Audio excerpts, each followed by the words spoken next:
Monday, January 24th, and you're listening to the Geek News Central podcast, sponsored by GoDaddy.com. Geek News Central is a proud member of the Tech Podcast Network. Everyone got a great show for you. It's great to be back in Honolulu, and yes, it doesn't come without any surprises because there's always a little bit of trouble getting the show going once you're home. But irregardless, got a great show for you. Strap in. Here it comes. All right, people, I need a go, no-go for the Geek News Central podcast. Digital archive recorders. We're go flight. Microphone. We're go flight. Video feed. Go. Web browser. Go. RSS data stream aggregator. Go flight. Interflux Toddism suppressor. All right, I'm confused. Host readiness check. Welcome to the show. Welcome to the show. Voice ready confirmed. The Geek News Central podcast is a proud member of the Tech Podcast Network. If it's tech, it's here. All right, ladies and gentlemen, we are ready to go. Cue Todd in 5, Button, who's got the button? 4, There is no cause for alarm. 3, Everybody hold on to something. 2, Just press the button. 1.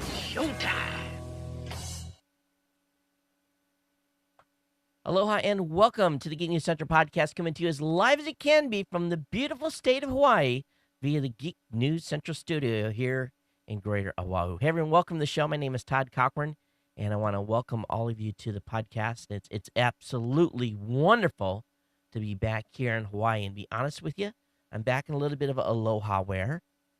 The trade winds are back. It's not so hot and muggy. And it's perfect weather to do a podcast starting here at 8:20 p.m. Honolulu Standard Time. And we got a number of folks that are awake and watching the show on the stream. Welcome to the show, those of you watching on the stream. And we fired the Justin stream off as well, but I don't know how that's going to fare, because when I came home, the first thing my son said to me on Saturday when I flew in, he said, the internet's messed up. I can't get on cable. I can't get on DSL. And, of course, I had the Clearwire connection with me. So I spent the next hour and some minutes kind of trying to figure out what's going on. Turns out DSL's down, had been down for a week. Of course, he couldn't have told me a week before I got home, so I could have called and got a trouble ticket in, because they can't make it to like February 3rd to look at the repair on that. Cable was fine. Clear was fine. Just had to do some resets. But I'm down one internet connection here, so I'm pushing tonight. I'm uploading CES content to Blip at the same time that I'm pushing the stream to Justin. The Geek News Central stream is basically going out the cable stream, so I'm hoping it all holds together. For those of you that are listening or watching the show later, you could care less because you've downloaded the show and are subscribed that way, which is really the best way to guarantee that you'll never miss an episode. And I want to make sure that you get over to geeknewscentral.com. Check out all the great content over there. And man, there has been an absolute flood of content. So you want to be checking in two or three times a day, or you're going to miss stuff as it scrolls off the screen. Make sure you get, or scrolls off the homepage. Make sure you get subscribed to this podcast feed, which is just the regular podcast feed. You can do audio or video. You can do it via iTunes, Zune Marketplace, or just a standard RSS feed in whatever podcatcher you use. Get subscribed to that special media feed, because I think near the count, as I can figure, is we've got so far about 200 videos processed from Vegas. Over 100 plus are up in the video stream already, and the guys have really ramped up, and we're trying to finish by the end of the month having everything online. So if you're watching those shows via the Roku, man, you're going to be watching every night, or you're going to miss them. Because they're going to be rotating through. We're going to make a little bit of a strategy change here in the next couple of days, and you're going to get subcategories to the content up on the Roku or Boxy. Of course, this show is available on the Roku and Boxy as well. So lots of content, plenty of ways to get it. Just got to get over to geeknewscentral.com and get subscribed. Of course, you can go over to tpn.tv as well. Lots of great content over there. Some of it's duplicated. Some of it hasn't made it onto GNC yet, but it'll all get cross-posted in both places. But do you guys see the new addition to the studio? Those of you that are watching live, there's something over the back of my chair, and I just threw that together real quick. I don't think you can see it too close because I didn't make the letters big enough, but it says follow at Geek News on Twitter, and of course, become an insider. We'll talk about that a little bit more later in the show. But again, if you're new to the show, definitely get subscribed to the newsletter. I will send that out immediately following the show. It'll contain all the links to all the content that I talk about today, and that'll keep you up to speed on what's happening here. If you have comments on today's show, geeknews@gmail.com, geeknews@gmail.com. I'm getting a huge amount of email to that account, so the best way to make sure that it gets into the stream, or actually gets into my show note workup, is to put GNC comment and then whatever your subject line is in the subject line, and then along with your topic, of course, in the body. But geeknews@gmail.com. And then, of course, you can call the Action Hotline or voicemail hotline at 619-342-7365. All of this is possible because of GoDaddy.com. They take care of me here. And GoDaddy is a longtime sponsor of the show. And I hope that you guys will consider supporting them. GoDaddy has got great domain names, dedicated servers, virtual dedicated servers, SSL certificates, whatever it may be. And if you're a brand new customer at GoDaddy, you can get two types of savings. Geek $1.99 will get you $1.99.coms, or CES 25 will save you 25% off on your first purchase as a brand new customer. That's only for new customers. Of course, my promo code Todd will save you 10% on non-domain orders. Geek 5 will save you 15% on orders $20 or more. And that's just a whole bunch of different codes. But the most important thing is to get over to geeknewscentral.com/GoDaddy, geeknewscentral.com/GoDaddy, and get your basically the list is there of all the codes, how to use them, how to get checked out, and definitely check it out and check GoDaddy out. All right, looking at my list here, I want to try something new. We've done the insider thing, and I want to thank Dave Taylor. He's one of our Platinum Insider members of Geek News Central. Dave, thanks for being a longtime contributor to the Insider program. It's greatly appreciated, and as being a contributor, I think you're at a year point now, Dave.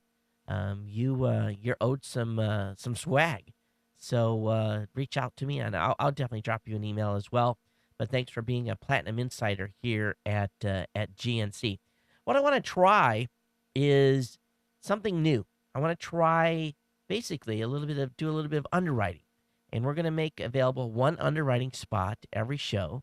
And I don't know if we're going to get any or if someone will bite at this, but you guys know the reach of this audience. This is a deal that is not afforded to advertisers. This is a deal that's going to be afforded to listeners of this show that may have a business or have a website or something that they want to get promoted. If you want to become an underwriter of the show, all you got to do is PayPal me, and PayPal me $250, and you will be an underwriter for an episode of Geek News Central. Basically, send me the link to the website that you want me to talk about, some information about it, and you'll be our underwriter here for a show. So we're gonna set the baseline price at that at $250 and see how that goes. Again, advertisers don't get an episode here anywhere near close to that price line, but thought we'd offer that up as kind of a special deal to see how that goes here through 2011. As I said, I'm glad to be back in Honolulu. It's fantastic to be home. Spent really all of Sunday editing videos. There was really no rest for the weary. And matter of fact, the Mac Pro is sitting right here next to me, and I think it's got smoke coming off it because it has been doing nothing but compressing content 24/7 since I landed. And matter of fact, we're uploading continuously. And I think if everything goes right, I'll have all the videos processed from my perspective, having done what I need to get done by probably tomorrow night. And then it'll be just the uploads catching up and then everyone else catching up with the cross-posting. But all this stuff is up on our Blip channel. If you can't wait and you want to go over there and look at it, it's available there as well. Look at my list here. Obviously, content overload on the website right now, but I'm going to point some stuff out tonight during the show that will kind of get you heading in the right direction. Some very cool interviews that I've done and some of the other guys have done as well. So I'll have that link up there as well. And of course, if you're a new listener to the show, this is a great time to become part of the family here, because really what's happened is we've got about 220 plus interviews we collected at CES, all really cool stuff. And if we're hoping, and we don't know what the final count is because the guys are still working on their videos and uploading as well, but if I can get to the 250, 260, or 270 mark, which I don't know if we're going to make, but considering that there was 2,700 vendors, and that was the count this year at CES, If we can make it to about the 250 mark, I think it's saying pretty remarkable that we covered 10% of them. So we'll find out what that percentage is when the final count's in here in another week. But I'm really kind of excited to see what that ratio is. And I think you can agree that the team worked extremely hard to do that. And that wouldn't have been possible without our sponsor, Luxor. Luxor is of course, casino and hotel in Las Vegas. And they really took care of us. They really, really did. And the hotel rooms were great, clean, up to date, modern. Had a flat screen TV, had a nice bathroom. Actually, had a refrigerator in the room, which I didn't get when I was at the Monte Carlo, which is kind of unusual. So, in years past, and actually had to ask for that and had it be brought up to the room. But great food facilities as well, and great entertainment, of course, is there. And if you're thinking about going to Vegas on your next trip, definitely think about getting to the point and checking out Luxor Las Vegas. There's great deals to be had right now by going to tpn.tv, click on, or even at Geek News Central, click on the Luxor banner, and that'll take you over to the reservation center. Get your hotel booked over there, and it's basically your way of saying thank you to the Luxor Hotel for taking care of our team in Vegas. Well, the schedule. The best thing about my schedule is there's no schedule, except that I will be making a trip back to the East Coast. I'll be flying out Thursday night, the February 3rd. And so there will be, I don't know how I'm going to work the show. I don't know if there will be a show on that night or not, because I do have to fly out in the evening, but I don't know what time I actually leave at this point. So I'm going to have to look at that schedule. But the next 3 shows will be here, and then I'll be back in Honolulu after my trip to the East Coast. I'm going out to the Windy City for a few days and freezing my tail off. I guess that's on Super Bowl weekend, and taking care of a little business out there. But be back here in the studio. Matter of fact, to be flying in back on to Hawaii on the 7th. So plan on continued shows here in Hawaii for the foreseeable future. I don't think that's any major travel with for me, at least maybe until mid-February, which is great. Let me see here. Let me look at the list. Told you to sign up for the newsletter. Told you to subscribe to the show. Thanks for watching us on the Roku or the Boxy. And, of course, if you're watching on Justin or Ustream, thanks for hanging out with me at this late hour for most of you, whatever coast or country you may be in. I think we've got our gadget show found. I got to do an interview with the guy. Matter of fact, we're supposed to follow up this weekend. So I think we may have found the host of the gadget show, and still looking for some more hosts to come on the family here at Geek News Central. So that'll be a priority here as we move into February to get those shows up and online, and bringing you a lot more content here from a new media perspective. So we'll have a lot more variety for you and more opportunities to tune in on a weekly basis. All right, let me go ahead here and load up the what I have in this stack. And as a reminder, get over to geeknewscentral.com/insider. Become an insider of the show. And Andrew, thanks for sending me the tips on how to get rid of this cough. You know, if you guys remember, a couple of years ago, I got sick, and then I had this hanger-on cough that lasted forever. And what it turned out being was that at the time, I thought it was just this cough that was just hanging, and turned out it was acid reflux. So what I have done is I've started taking Prilosec again. I'm going to be on that for 2 or 3 weeks, trying to figure out if that's what's actually causing this ongoing cough that I've got that has been driving me crazy. Hopefully that is the case, and I can get whatever's going on calmed down. And because I haven't been on it for 2 years, so back up on Prilosec for this acid reflux. But we'll see what happens with that. Let me load up the show notes stuff here. I don't normally tell you guys that stuff, but anyway, thought I'd share. You know, everyone's been talking about RSS being dead, right? And on Friday, the folks at Google removed the Google Reader link off the Gmail inbox. And it was, man, people started howling. They were upset. And Google has basically said, oh, it was a mistake. We didn't mean to do that. We didn't mean to put photos in place of Reader. So it tells me that a lot of people are using Google Reader now. And of course, Google Reader, all the content within Google Reader is being driven by RSS feeds. So maybe RSS is not dead after all. And it's nice to see that at least a number of people notice that. You know, when I go to Reader, I just go reader.google.com. I don't go to Gmail first and click on Reader, but I guess a lot of people do. But anyway, it says they're going to have it fixed, and they hopefully be back online for everyone if it isn't already.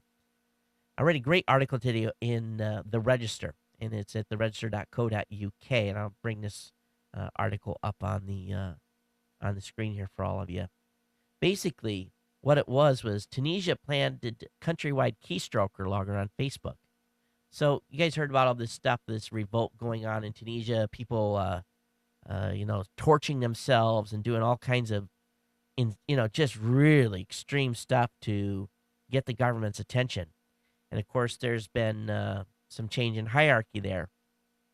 But it turns out that right after Christmas, Facebook started noticing some unusual traffic coming out of Tunisia. And what it was that the Tunisian government had basically employed or forced all the internet service providers in the country to put a countrywide keylogger between the ISPs and wherever sites people went to. Now, if you think about that, that's pretty scary stuff. You think about the amount of data that if we're not at a website that's secure, you usually go to a bank or you're doing online stuff with the IRS or something like that. You're in a secure session, so the traffic between you and that host is relatively secure. But imagine going to a site that wasn't an HTTPS site, typing in information, blogging, all this other activity, and then having the government keylog everything that you're writing, includes your usernames and passwords. So Facebook's security team essentially figured out how to get this shut down. And the first thing they did was automatically establish an encrypted HTTPS connection for anyone linking in from Tunisia's borders. And they did a few other things as well, which seemed to stem the issue of accounts being hijacked and so forth. But kind of scary if you think about Big Brother.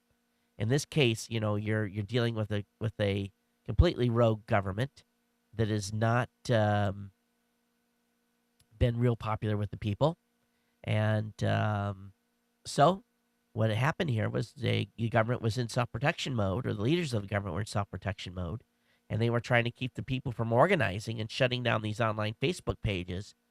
So it should make us all sit back and scratch our chins a little bit and think about that from a what could happen perspective when a government gets out of control. Now, obviously, American companies would never ever do with that. It would be national headline news, and there would be Senate investigations if that was ever attempted.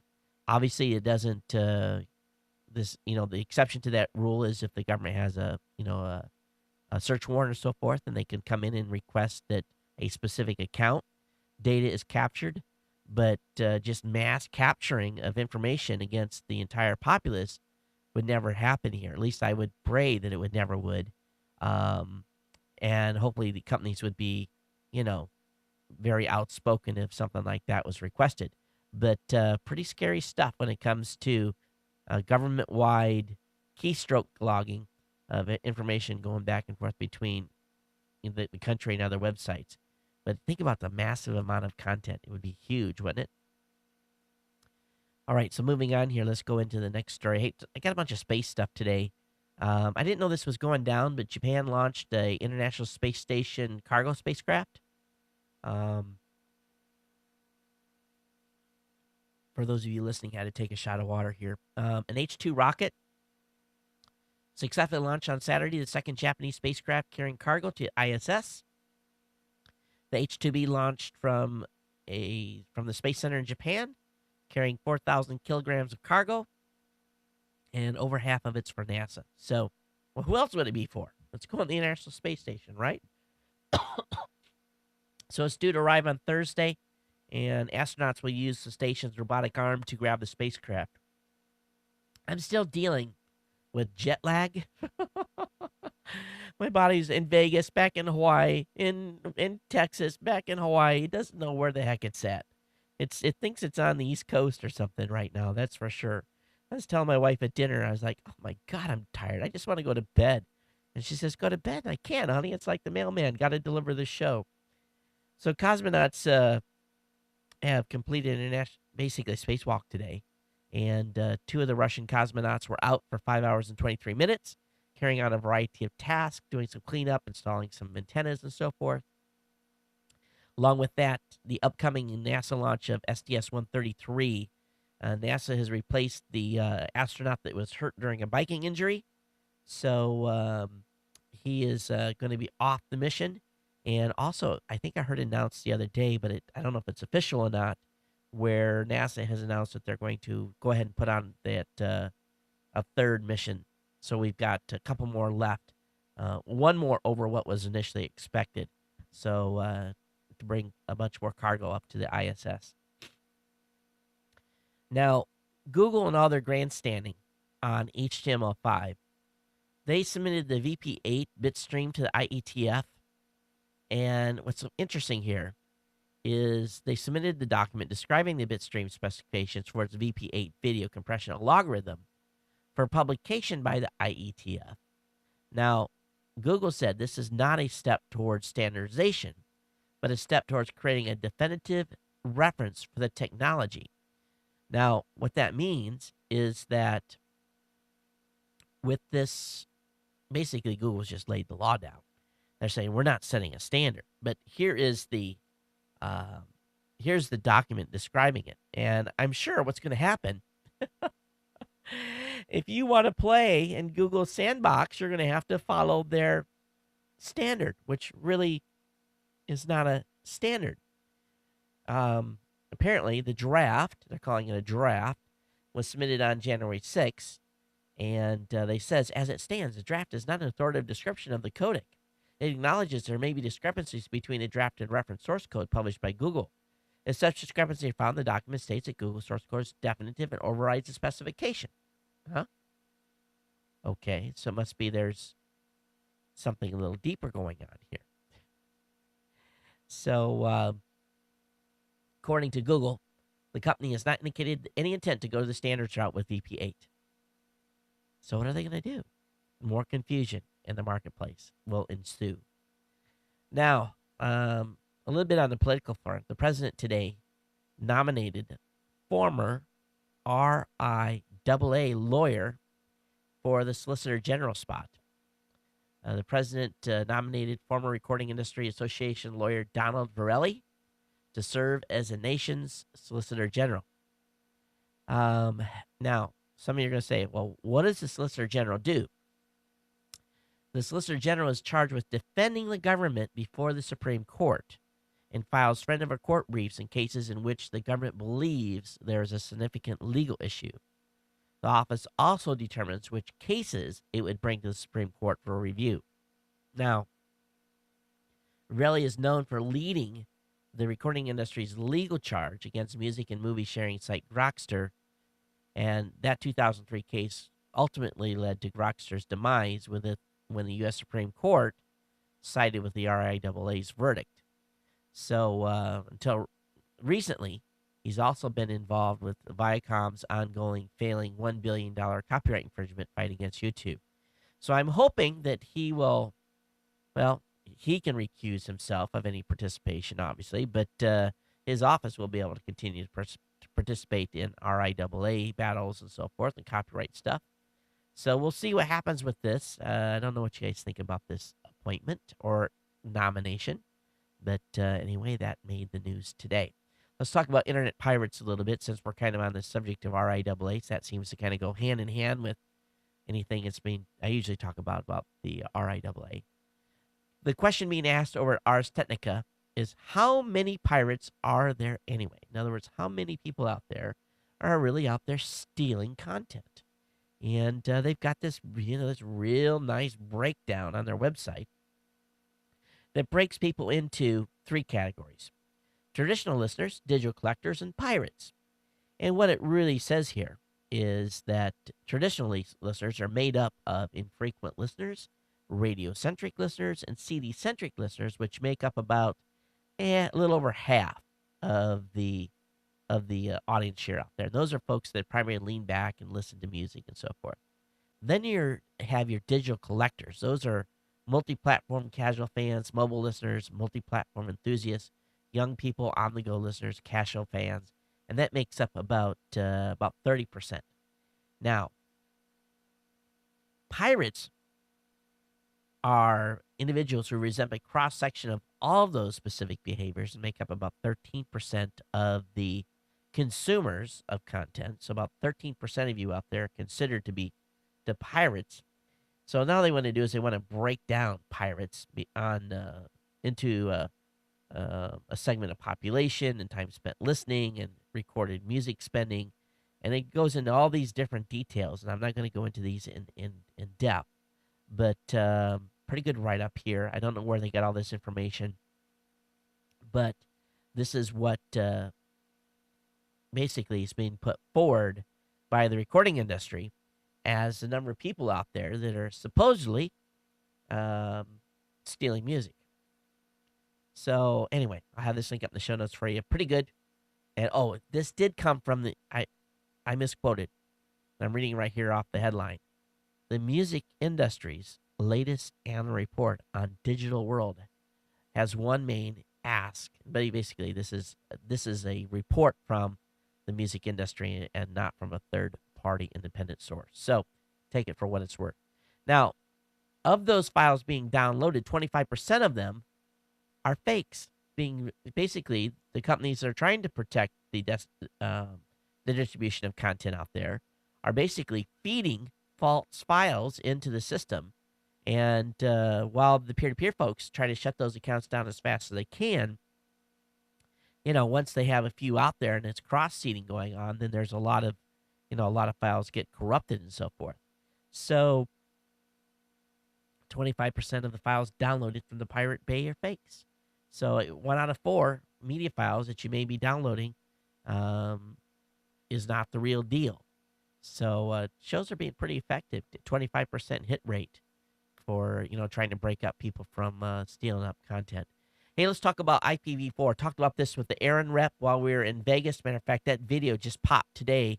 It's not on the website yet, but it's a 15-minute video that I better get up because they're saying here the current crop of internet addresses could start to disappear this week if a regional registry makes one or more requests for 2 blocks of addresses.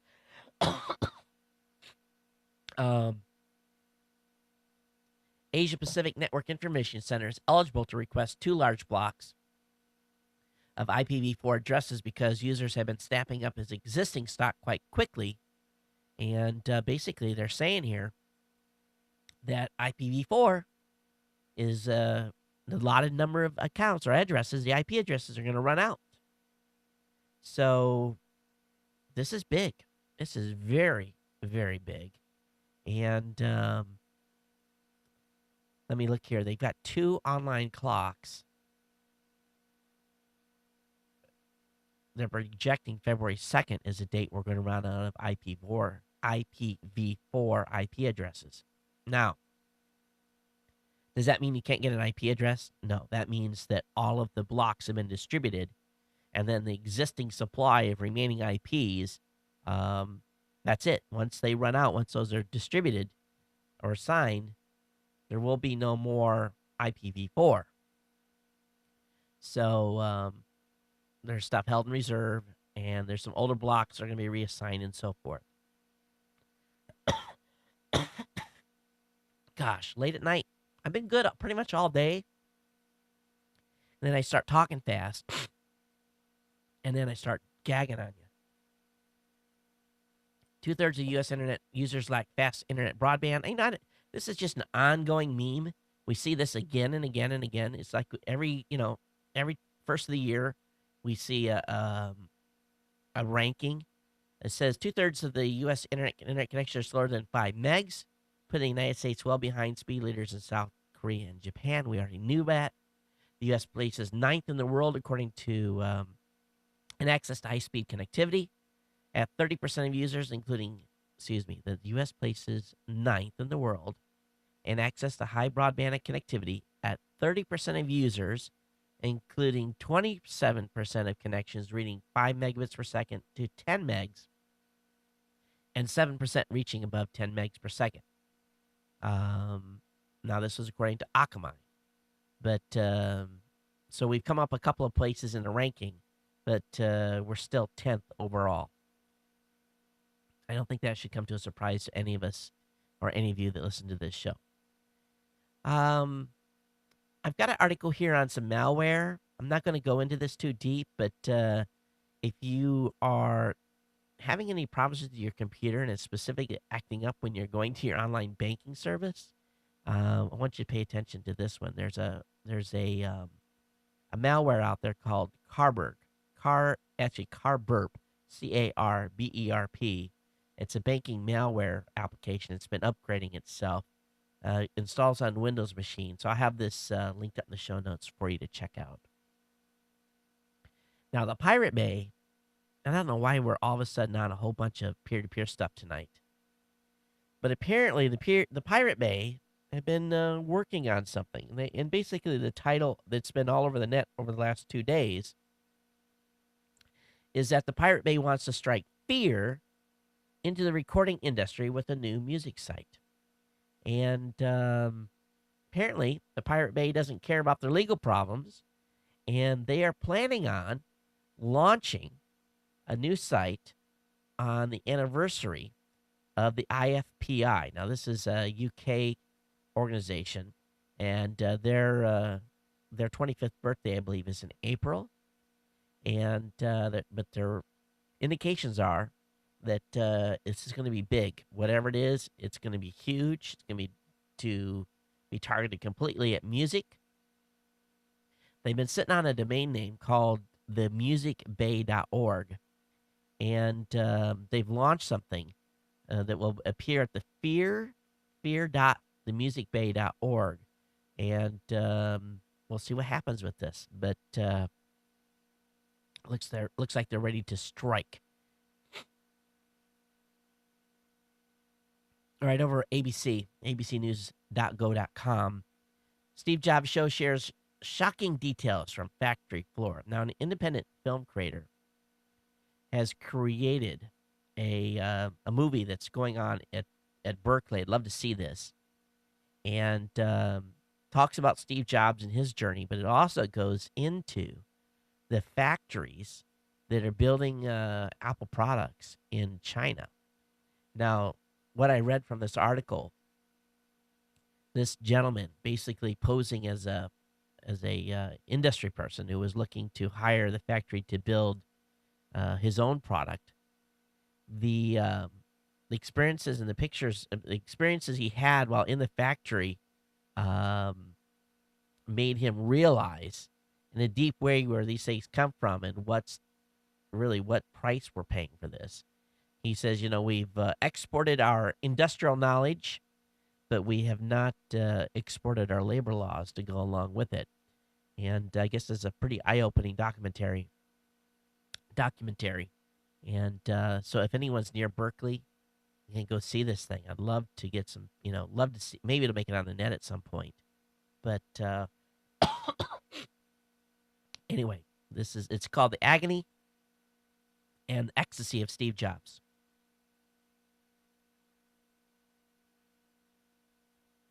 We all knew who Sean Parker is. And if any of you watched the Social Network, of course, that was the movie about the supposed beginnings of Facebook.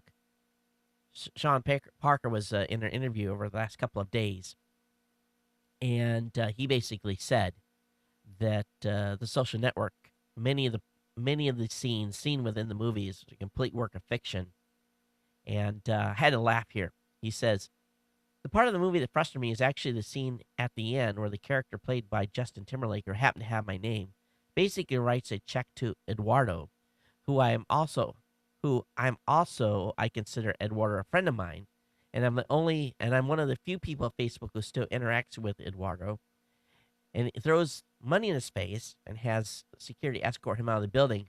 And I mean, that's just rude. This guy in this movie is morally reprehensible as a human being. So basically said that is completely false. That did not happen. He made these comments at the DLD conference in Munich. He also said that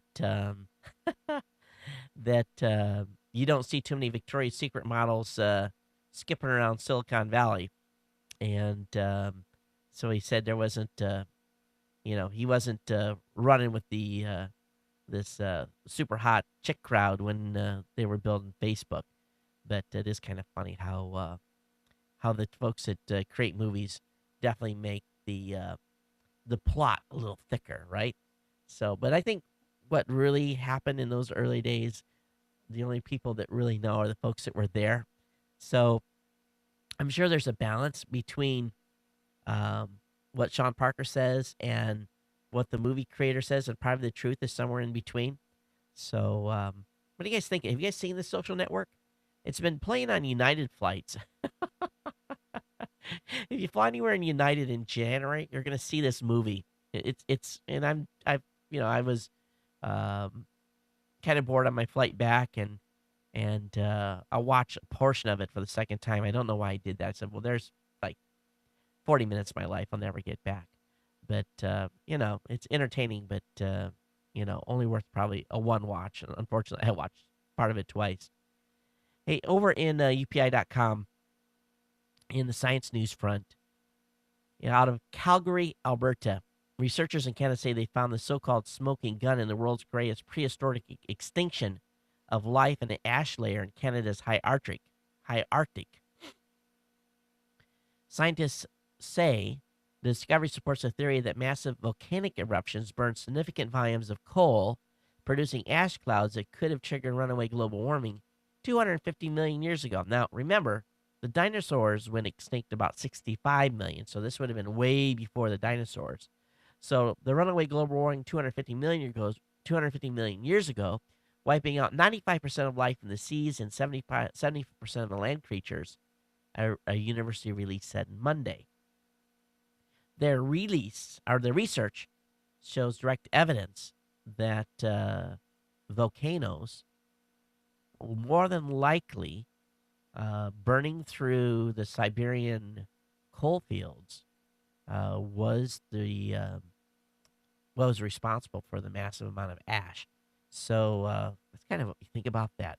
Think about a volcano coming bottom up into a layer of coal. That would cause some very interesting dynamics, don't you think? And I had to laugh today. I saw this article over in PC Mag. Does China's stealth plane use U.S. technology? What does China not have that doesn't use U.S. technology? Very little of it they have made themselves. They've stolen most of it. Now, a win for privacy advocates. Man acquitted in lawsuit over filming the TSA for not showing his ID.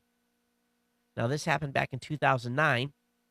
A gentleman by the name of Phil Mokak had basically refused to show TSA officials his ID, and he was filming at the same time, and he actually filmed it, and it's up on YouTube. And it turns out that he was arrested for failure to obey a police officer, criminal trespass, disorderly conduct, and concealing his identity, and he was acquitted on all accounts, and basically saying the TSA was wrong. And so it's interesting. Now, I wonder if he's going to turn this into a lawsuit to try to get some money out of these folks. I doubt it. But anyway, that's what's happening on the TSA front.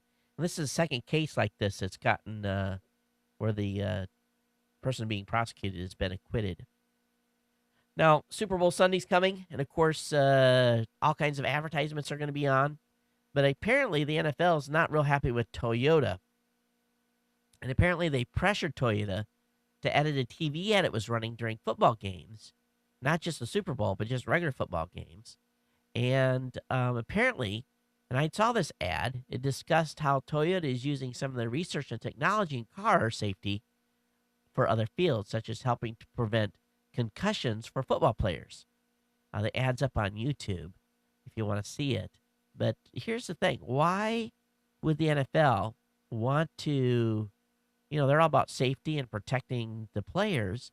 Why would they be sensitive to Toyota talking about their technology, making it into helmets that are making it safer for folks to play football? We all know, come on, you don't have to be a rocket scientist to know that when football players are out there in the field, they're going to knock heads. It's just the way it is. And, as much as you hate to see one get a concussion, I got plenty of buddies that played high school football that got their bell rang. And not to say that it's a good thing, but there's a lot more concern about it now than there used to be. But at least the technology and the safety is getting better.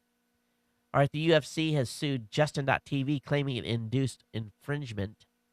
So just like them having sued Ustream, they went after Justin.tv now.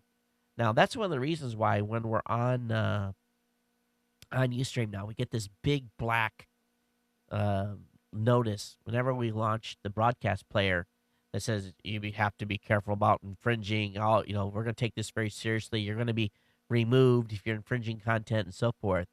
And I'm sure that Justin.tv is going to probably end up in the same boat. I don't know if Ustream paid UFC any money or not, but I do know that primarily because of that very specific lawsuit against Ustream, that that was one of the reasons why they put all those copyright notices up in the broadcast bar. Interesting article at Space.com. And this one probably is better left to be thought about, discussed amongst yourselves.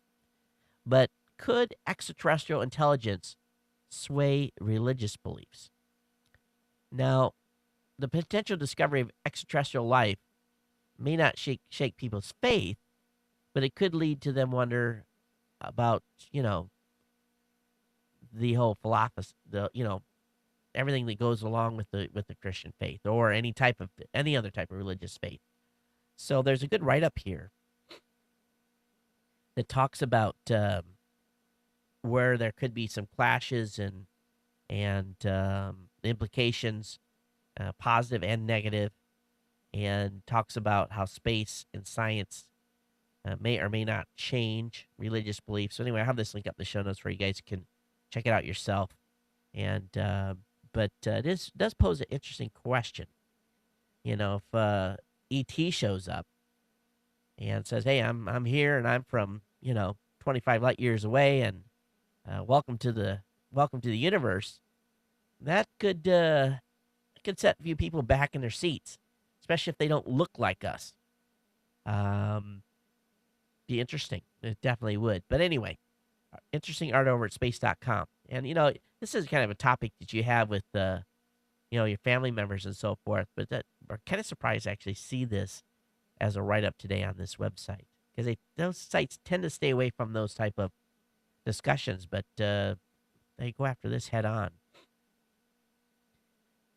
Well, 25 years ago, actually 2 days from now, on Thursday, January 27th, we are going to commemorate the 25th anniversary of the Shuttle Challenger accident that killed 7 astronauts. The space agency obviously will pause to remember the 2003 loss. Boy, think about that, 2003. I can remember the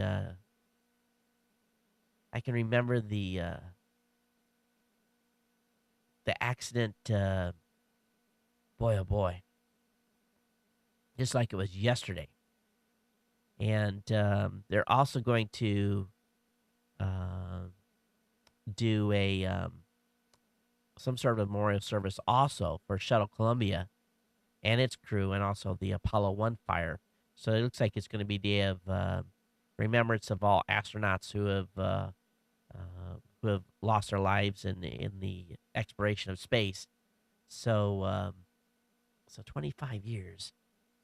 What year would that be? So 2003 was Columbia, and then 25 years ago, this is, wow, it's been that long. It's amazing. So anyway, I have this link up in the show notes for you guys to check out. It's been that long? It doesn't seem like it's been that long, does it? All right, moving on here. NASA is going to announce a new discovery by the Hubble Space Telescope, and this is probably some deep space discovery, but that's going to happen tomorrow at 1 p.m. Eastern. So if you are so inclined, go over to NASA TV and go over to the media section and watch the press announcement. And there's also a great article on, and just in a new, I got my new desktop today, just an amazing image of the Orion Nebula, and it was captured using the wide field imager camera on the 2.2 meter telescope at the La Silla Observatory in Chile. So I have this link up in the show notes for you to check out.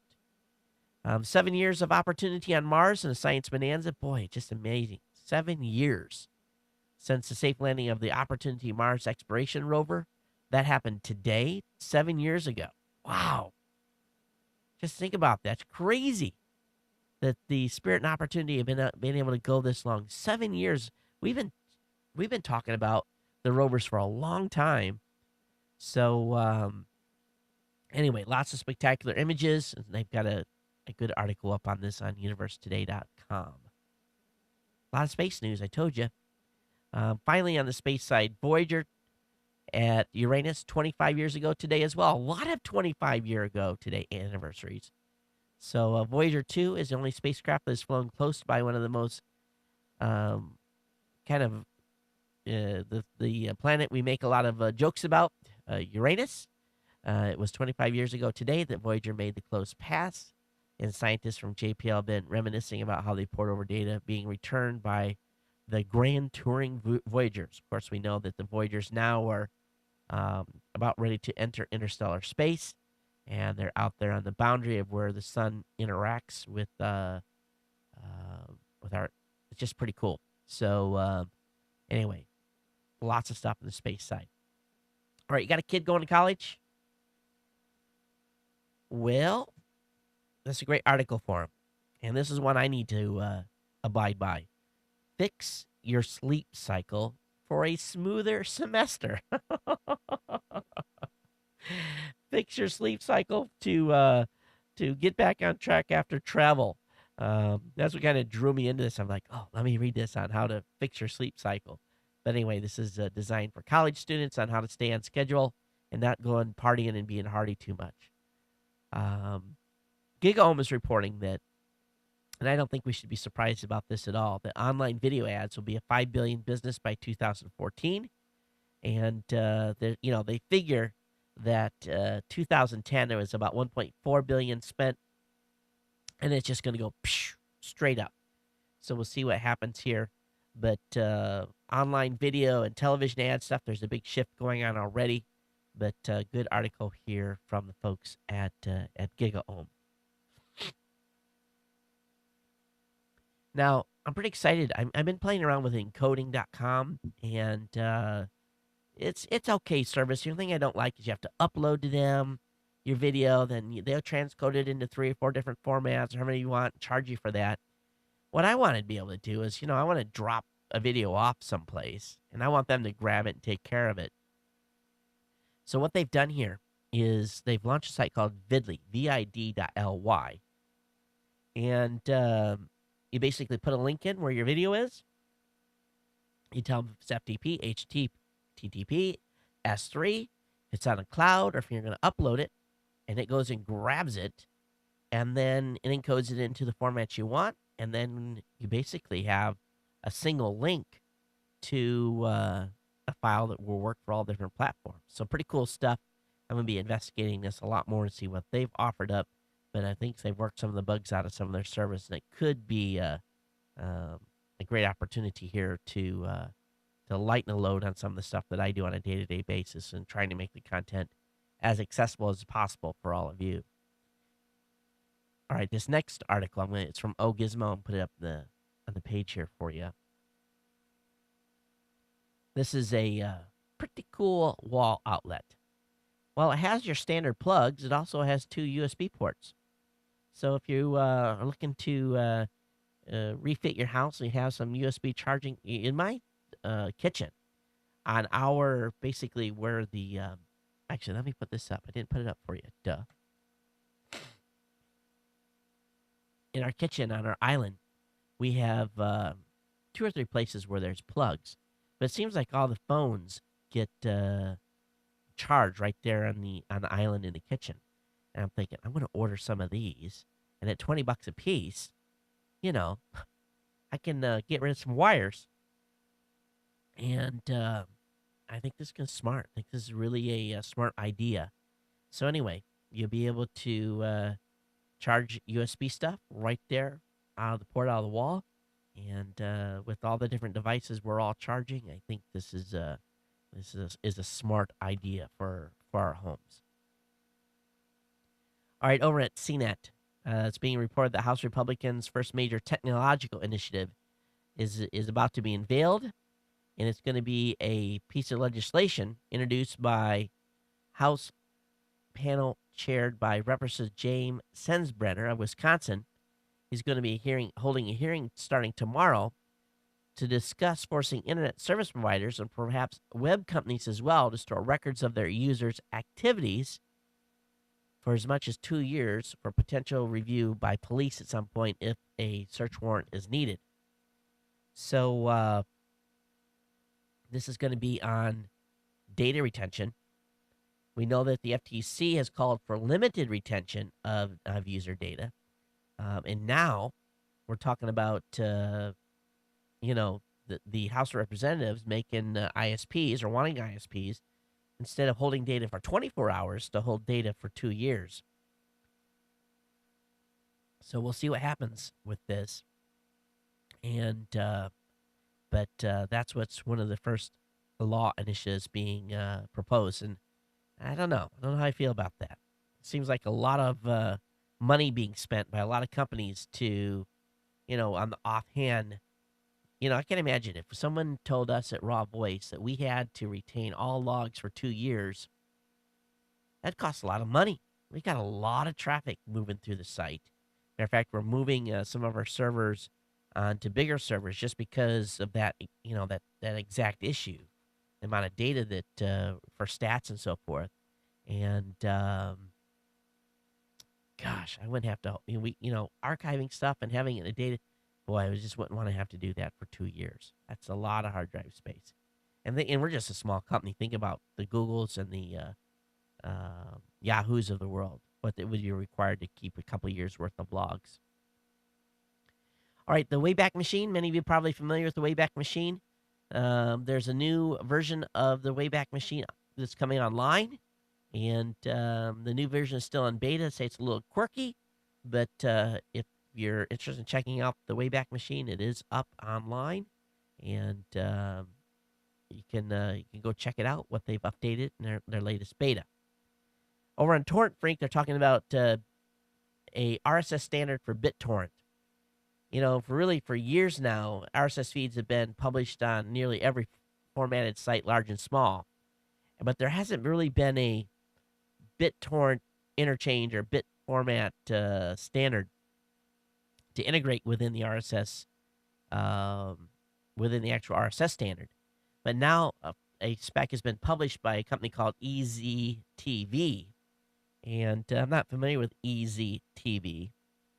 But anyway, EZTV has launched, again, a BitTorrent RSS standard on their own site.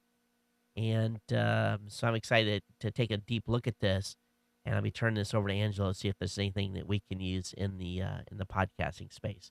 If it's removing media, it'll help. It definitely will.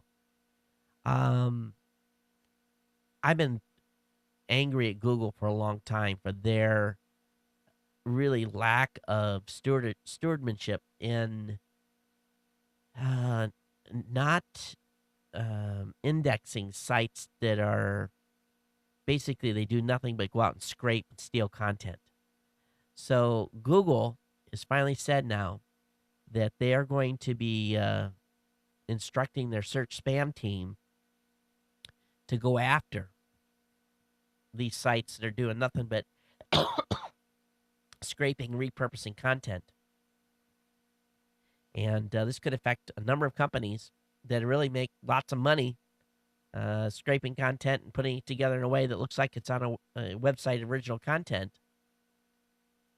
So Demand Media could be in trouble and a few others. So we'll see what happens if Google is able to get this shut down. I think it's just it's an ongoing battle. I don't know if they're going to be able to be effectively go after it or not. But a big announcement by Facebook today. Oh man, this is a big one. How many of you play games on Facebook? Farmville and so forth, where you have to, some of you spend money and buy virtual goods. Well, Facebook has announced today that all sites that integrate within Facebook are going to have to start using Facebook credits by July 1st. This is the first step in them basically getting a chunk of the change that's going through their ecosystem. So if you spend $1 in Farmville after July 1st, 30% of that's going to go back to Facebook, go into their coffers, and the other 70% will go back to the native company. And I just surprised that it took this long. But virtual goods are the first step, and I'm sure they're going to be going after more aspects of people making money within Facebook. And if you're going to be on their platform, then you're going to have to, pay the piper, pay Google to play. How many remember HyperJuice got in trouble with a patent infringing MagSafe cable? Well, with HyperMac having issues, what they have done is they've come out with a box called Magic Box. Magic Box lets you hook up your HyperJuice battery to a Apple MagSafe power adapter from Apple itself. It does require a little bit of manual manipulation of cables. Basically, what you do is the MagSafe adapter is from Apple. You take the pair of dikes out, in other words, a pair of wire cutters, and you snip off the cable, and then you basically splice it into this Magic Box, and then Magic Box will plug into the HyperJuice battery, or it'll go into a standard Mac power supply.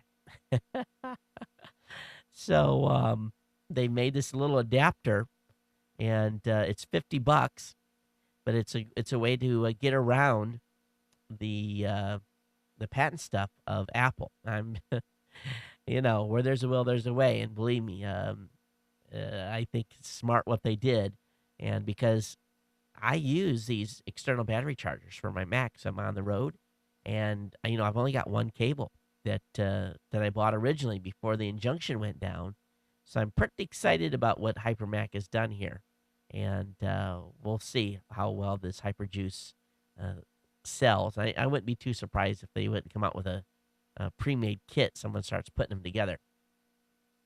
Are you a Matrix fan? Well, there could be a Matrix 4 and 5. Now, some people are saying this is a hoax, but the truth is not completely known here yet. But I'd be excited if there was a Matrix 4 or 5. Would you? geeknews@gmail.com, voicemail hotline 619-342-7365. I think since I've started the show, it just feels like my sinuses have cut loose. Why is it I'm good all day and I start doing the show and they cut loose? I don't get it. All right, have you ever lost your remote control? What lengths have you went to find it? Well, I'll have to ask Angelo about this because a house in his neighborhood in Medina went up in flames today because the 19-year-old who lost the remote control crawled underneath his bed, He pulled out his cigarette lighter and he lit it to see if he could find the remote control under his bed. Well, apparently there was a bunch of dust bunnies or something underneath the bed because the mattress caught on fire. And this is sad, but what do you do during a fire? You try to stifle the oxygen going to the fire, right? Well, this family opened a bunch of windows to try to keep the smoke damage at a minimum, and of course, it fed the fire with oxygen, and the house went up in flames. And so, if you go looking for a remote control, go get a flashlight and don't use a lighter. I got some links here from Geek News Central. Lens pen, sidekick for Apple, iPhone, and iPod. If you hate fingerprints on your iPhone or your iPad, lens pens. Let me show you this thing. I have one here. This is called the Sidekick, and I brought this home. I had a demo unit that was given to me, and my wife's iPad was all smudged up. So all you do is you open this up, and for those of you who can't see it, just basically a little pad comes out.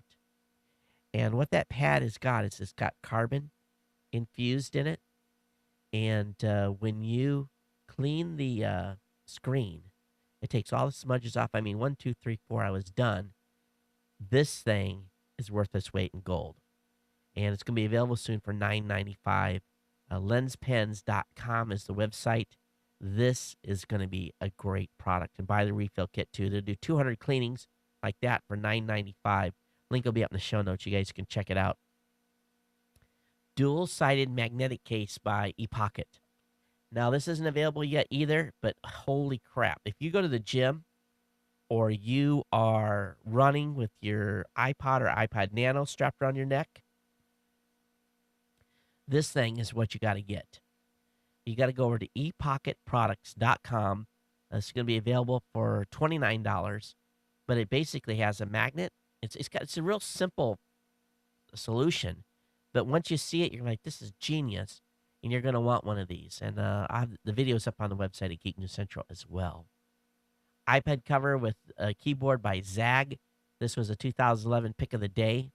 And basically what this is, you carry your iPad around. Sometimes you want a keyboard, but you don't want to have to break one out separately. The iPad virtual keyboard works great sometimes, but you want to use that full keyboard other times. But Zag has a solution where it's a aluminum cover, has a keyboard in it with an extra battery, connects via Bluetooth, and you can stick your iPad in 10 different angles. And you can type on it. And when you're done, you put the iPad in face down inside this, and you've got a carrying case. They were throwing these things all over the place, bouncing them off floors. This is a great product, $69. These are some of my have-to-buy items from Vegas. Now, one that I want to buy but I can't afford is the Parrot DL wireless digital frame. Absolutely beautiful. If you are on the upper end of the wage earning scale and you can afford $500 for a wireless digital picture frame, once you see my video on this, you're just going to go, you're going to wig. You're going to want one of these or 2 or 3 in your house. Especially if you're a really artsy type, they're really nice. They really, really are. I don't know if I don't have it prepped here, but I'm going to show you a video name tag. What this is, and for those of you that are watching, this is a little mini screen. Let me see if I can turn it on. This is a tiny screen that you'll be able to wear. Of course, the menu says you don't have no files in here. What do you want to do? It's going to shut down. But it's a video screen. It's an OLED screen. It's just this thick, and you can wear it as a name tag. This thing is cool. Now, they're a little pricey. We got them at the show at a discount, but they're $199. But if you're a geek and you like geek stuff and you want to go to a next geek meetup and have the coolest thing that no one else will have, you're going to want to get one of these OLED video name tags. It's advertising for the future, but also you can run video clips, you can run stills. This thing is really, really cool. And I have a link up to the article on Geek News Central as well for those of you that they're listening. Final couple items: Sony 3D consumer video camera, the HDR TD10 and the Bloggy 3D. So these are a couple of 3D cameras that are coming out. One of them is priced at $250, the other one at $1,500. The HDR TD10 is pretty big, and the Bloggy is small. But two 3D cameras coming out by Sony. And finally, if you're on a more professional level and you want a professional-looking iPad case, the folks at Qmatics has a cool portfolio with Bluetooth keyboard built in. This was my second kind of pick of the day. So if you want a more professional iPad portfolio case, you'll definitely want to check this out. And I have all these links up in the show notes for you to check out. So I got a couple other articles too. So some gadget stuff that I thought was cool that you may be interested in, and also an article from Doug K about insuring your stuff and how to get to specific writers for your cameras and your expensive items that you travel with, and talking about how he got extra insurance for stuff for a very low price with his insurance carrier. So I'll have that link up in the show notes for you. I've got a couple of voicemails here for you guys tonight. Before we bounce out, let me look at the time. Yeah, we got enough time, and I got to get through these quick. So let me go ahead and get into this again. If you got comments on tonight's show, 619-342-7365. I apologize from the bottom of my heart for coughing in your ear here for the last hour.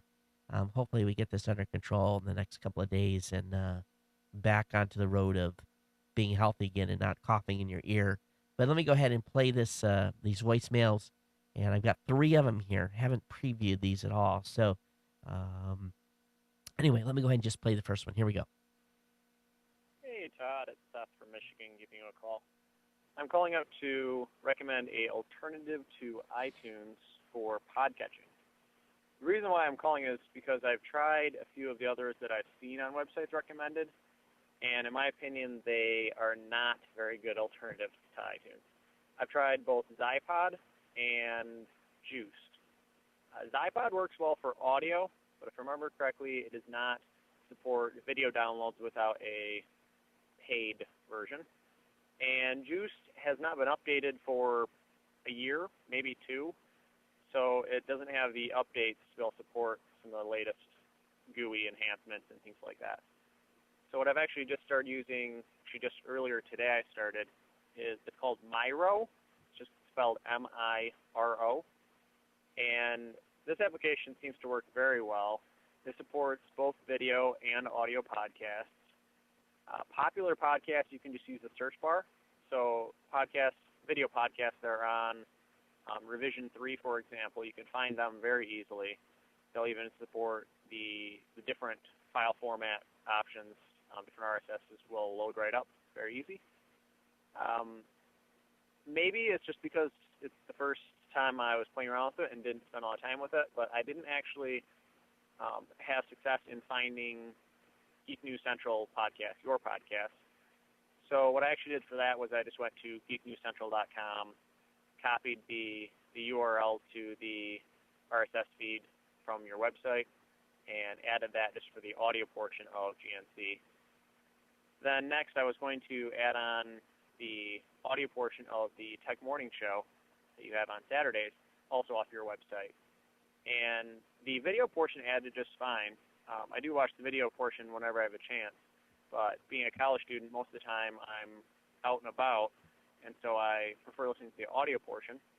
And when I select the audio portion of the Tech Morning Show, it does not actually open up. It gives a 404 error.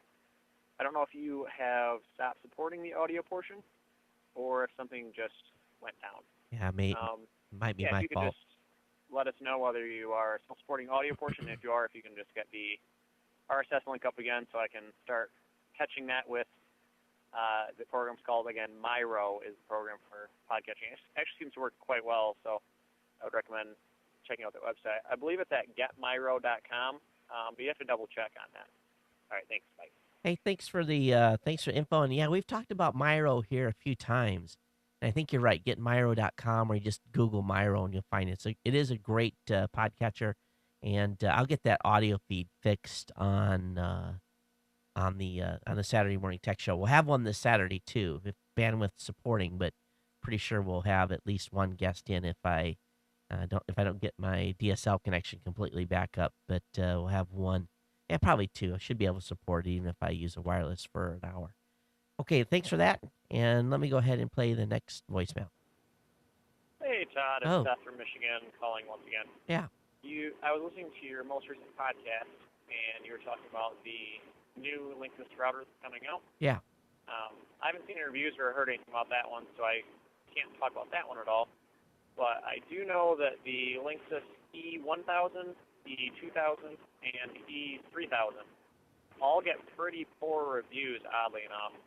I know that generally Linksys, or Cisco is actually the company that owns Linksys now, Right. most Cisco routers get great reviews and do really well. Yeah. But oddly enough, the E series, so the E1000, 2000, and 3000, don't get very good reviews. Huh. I do know that the highest end Netgear one does get very good reviews. The I don't remember, it's the 3700 NAS, something or another like that. That one gets very good reviews. That's a pretty similar price to the E3000. I'm hoping that the latest Linksys might be different. Was it 420, I believe you had said it was. I'm hoping that one's going to be better.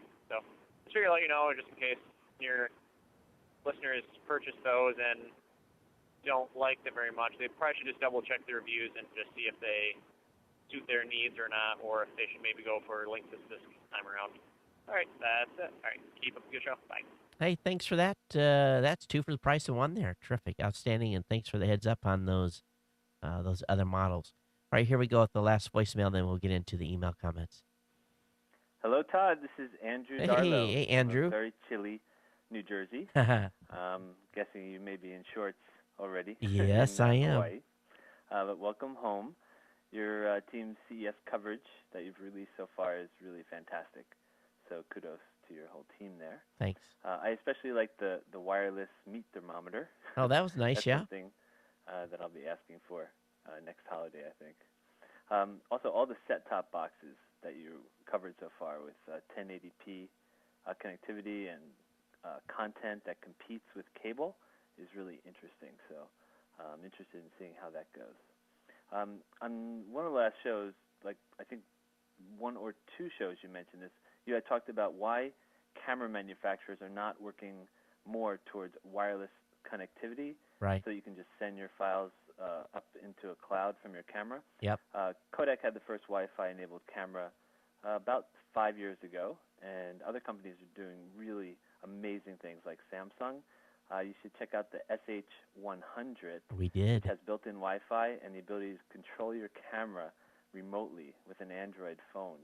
So you can put your camera on a tripod, go into a group, and control it, and trip the shutter and see what's about to be captured. And the company who really has made wireless popular has been iFi. They make a few wireless SD and SDHC flash memory cards. You can wirelessly upload RAW, JPEG, or video files from your camera over Wi-Fi or any network. Geotagging is also possible with at least some of them. And you mentioned that you upload your RAW images to Flickr. I'm pretty sure you mean the unaltered JPEG file You're right. from your camera. A lot of people do call them RAW since there's no editing done to them, but most digital SLRs and some higher-end compacts also shoot in a RAW file format, and that needs to be decoded with a RAW processor, and Flickr won't accept those until they're converted.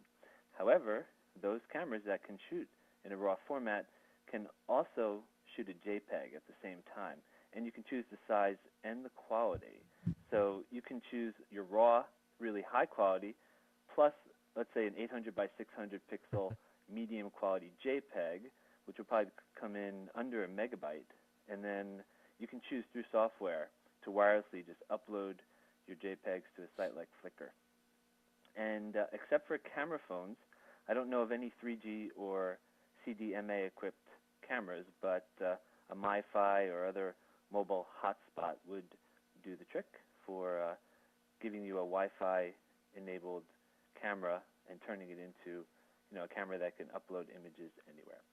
So aloha, and I look forward to the next 100 or so videos from CES. Take care. Bye-bye. Hey, Andrew, we've got that SH100 from Samsung. You'll be able to see that in a video. You'll also be able to see the latest updates from iFi as well.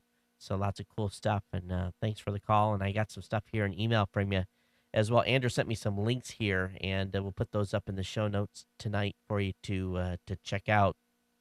Let me turn this down. Hang on. So thanks for that. I got an email here from Jordan. Says, "Hey Todd, if you like Box.net, take a look at ShareFile at sharefile.com." He says, "I started using ShareFile for sharing purchase downloads with my customers. ShareFile continues to enhance and expand their service. I think the pricing is much better than BoxNet. If you have a small group sharing data with a large number of customers, I have no financial stake in recommending ShareFile. I'm just a fan and a longtime customer." I actually use You Send It, Jordan or Robert. That's who I use the most. Got an email here from Eric. He says, "Hey Todd, hey, the way to fix the MacBook webcam is to use the open source software CamTwist. There are settings that let you control the brightness, contrast, and saturation. The second way is to make the lighting it behind the camera facing toward you. Hope that helps, Eric." You know what? The Mac webcam still sucks on its own. I'm sorry. You shouldn't have to have a third-party software. It should just drives me. Well, I guess on the PCs we do as well, but it comes with a webcam, so you kind of expect it. I use CamTwist. I guess I need to dig in there and look at the settings. Got an email from Rod. He said, "Hey Todd, I have a great Audible pick for you. I've been a listener for your show for at least 3 years and Audible listener for the last year. The book is called Fighter Pilot: The Memoirs of Legendary Ace Robin Olds. Like you, I'm a retired Navy Chief Petty Officer, but I was on service ships. Even so, I loved this book. The man had a remarkable life that covered World War II all the way through Vietnam. It is by far the best audiobook I have listened to. The narrator, Robertson Dean, he's awesome, should win an award for this performance. This is the first-person account and a deep inside this great man and his experience. I loved it, and you'll probably love it even more as an aviator yourself. Good reading." Rod from San Diego. Rod, thanks, man. I'm going to add that to my list. And just as a reminder, I asked you guys for good books that you're listening to on Audible. And as a listener to this show, you can get a free Audible subscription, 14 days free, by going to audiblepodcast.com/CES. And you can pick up this great book called The Fighter Pilot, the Memoirs of Legendary Ace Robin Olds. There's a great suggestion for you, audiblepodcast.com/CES. Got an email here from Bill out of Coatesville, Pennsylvania. He said, "Hey, Todd, here's a cool article from TechCrunch about a site that can take any URL photo and turn it into a brick image via the power of HTML5. Then you can get an inventory of the Lego bricks you need to build it. Both of my boys are into Legos, so I thought this was pretty cool. I can't wait to show them.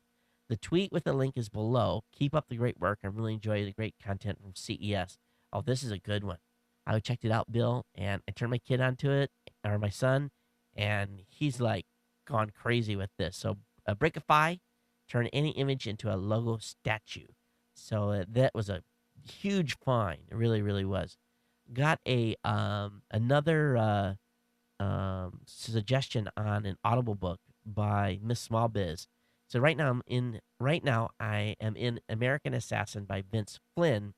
He said before he was considered a CIA super agent, before he was thought of as a terrorist world's nightmare, and before he was both loathed and admired by the politicians on Capitol Hill, Mitch Rapp was a gifted college athlete without a care in the world, and then tragedy struck. So anyway, this is the little bit of info on the book. And she goes on to say, "So far, a little far-fetched, but not bad. Jason Bourne-ish without the full build of character so far. Of course, what I absolutely loved, and you must re-listen to, are the two books by Daniel Suarez, Damien and Freedom. Those are the two must-read listen, Damien and Freedom. Those are the two most listen books to from any techno geek. So much of what goes on, you can see in what's going on today, and the technical stuff he writes about has just enough basis and fact to each and everything being possible." So right now she's listening to American Assassin by Vince Flynn, and suggested both the Daniel Suarez, Damien and Freedom Okay, that must be the other one. So I'll definitely check those out and get those added. Thanks for that link. Got an email here from Henry. He said, "Hey, Todd, if you're looking for a cheaper pentalobe screwdriver, look here." And he gives me a link.